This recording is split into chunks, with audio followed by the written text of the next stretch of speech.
Hola, hoy vamos a meternos de lleno en un tema que a menudo pasa desapercibido, pero que está ahí, en el día a día de muchísimos trabajos: el coste oculto del servicio, o sea, las demandas emocionales.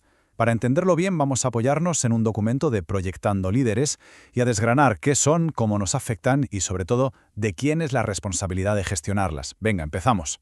Seguro que esta situación le suena a muchísima gente, ¿verdad?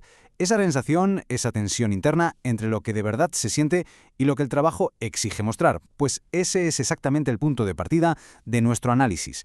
Es el corazón de lo que se conoce como trabajo emocional. Pues bien, esa tensión de la que hablamos tiene un nombre. Y es fundamental que empecemos a ponerle palabras a ese sentimiento para poder entenderlo de verdad y sobre todo para poder gestionarlo. Empecemos por el concepto clave: las demandas emocionales. Dicho de forma sencilla, son la energía mental y psicológica que se necesita para lidiar con las emociones de otras personas, ya sean clientes, pacientes o alumnos, mientras a la vez se intenta mantener a raya las propias. Y ojo, porque no es algo abstracto, es una carga de trabajo real, medible y que por supuesto agota. Y esto nos lleva directamente a este otro concepto: el trabajo emocional. Fue la socióloga Arlie Hochschild quien le puso este nombre. Y la idea es brutal. Se refiere a cómo nuestras propias emociones se convierten en parte del trabajo por el que nos pagan. Ya no se trata solo de hacer una tarea, sino de proyectar una actitud concreta: amabilidad, empatía, calma, sin importar lo que uno esté sintiendo por dentro. Claro, la pregunta es, ¿y cómo se hace esto? ¿Cómo se gestionan estas emociones en el trabajo? Pues a grandes rasgos hay dos caminos, dos estrategias principales. Una es, digamos, como ponerse una máscara. La otra es más parecida a lo que haría un actor de método. Y la diferencia entre ambas, como vamos a ver, es abismal. Aquí tenemos la gran diferencia. Por un lado, está la actuación superficial. Es puro teatro. Por fuera hay una sonrisa, pero por dentro puede haber frustración o enfado. Es como poner el piloto automático. ¿Funciona a corto plazo? Sí, pero es agotador. Y por otro lado está la actuación profunda. Esto es más complejo.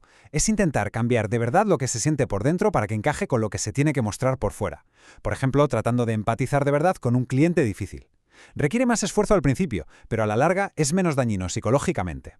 Y esta cita, de verdad, lo clava. Es que la exigencia hoy en día va mucho más allá. Fijaos, ya no vale solo con parecer amable. La expectativa es que el trabajador sienta esa amabilidad, que sus emociones internas estén alineadas con las necesidades de la empresa.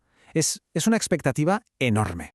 Entonces, aquí está el meollo de la cuestión. Cuando se abusa de la actuación superficial, se crea un cortocircuito interno, una brecha entre lo que se siente y lo que se muestra. A esto se le llama disonancia emocional.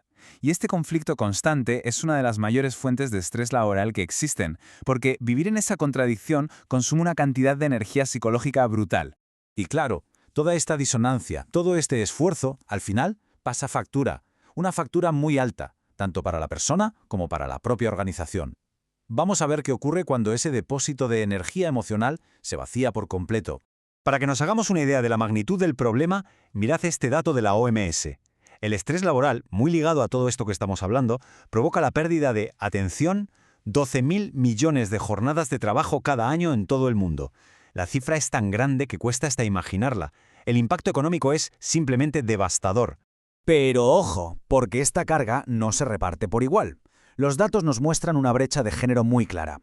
Un 63% de las mujeres declaran estar expuestas a altas demandas emocionales, frente a un 55% de los hombres.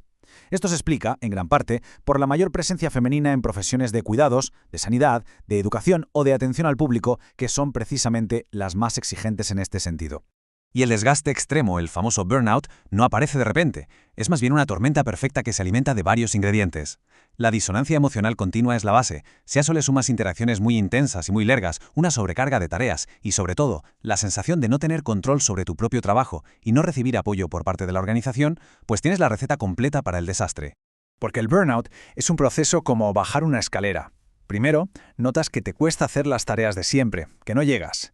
Después, empiezas a aislarte, a evitar a la gente. El siguiente escalón es muy preocupante: la despersonalización. Es ese momento en el que dejas de ver personas y empiezas a ver casos, números o problemas.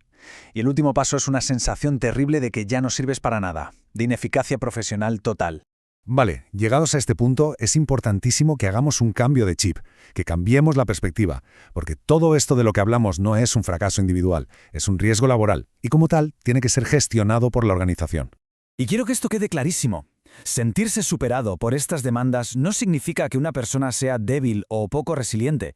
Significa que su puesto de trabajo está mal diseñado o que no cuenta con los recursos que necesita. Es un riesgo psicosocial, reconocido como tal, al mismo nivel que podría serlo la exposición a un producto químico peligroso. Y que nadie piense que esto es una opinión o una idea abstracta.